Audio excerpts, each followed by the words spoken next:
Hello, today we are going to talk about the selection criteria for ebooks. Ebooks have several advantages. One of those advantages is that users can access them at any point in the day. Librarians can buy ebooks, library subscriptions from already utilized vendors. Ebooks can be used by multiple students simultaneously. Free ebooks are available that may potentially reduce purchasing costs. Multimedia nature of some ebooks are more engaging. Some ebooks have GIFs and animations that make them more interesting for students. Ebooks cannot be lost or damaged. They save shelf space. They can be added quickly. They have search functions, and some allow notes to be added, which is helpful for annotations. And they are more accessible to individuals with visual impairments because the text can be resized and the background color can be changed. Ebooks do have some disadvantages, though. Ebooks can cause eye strain in some users. Paper materials have a longer lifespan. Ebooks need special software or hardware to access them.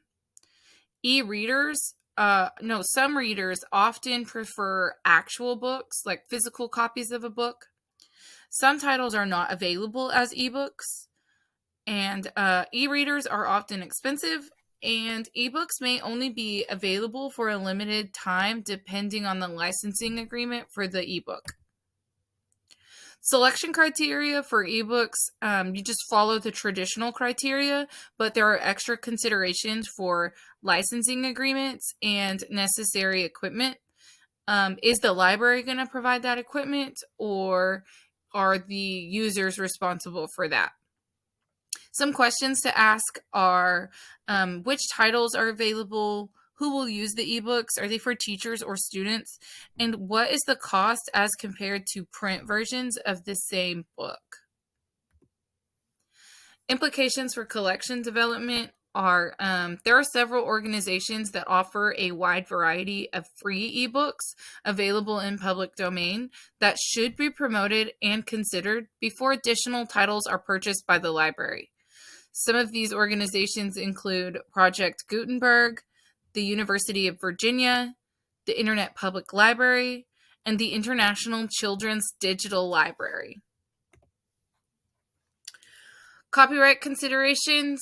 The Digital Millennium Copyright Act applies to ebooks and other digital products.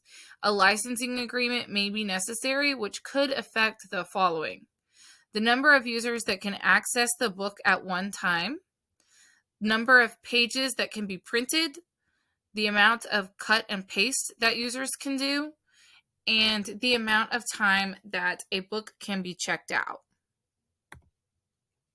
The references for this presentation were the textbook, the collection program in schools, concepts and practices,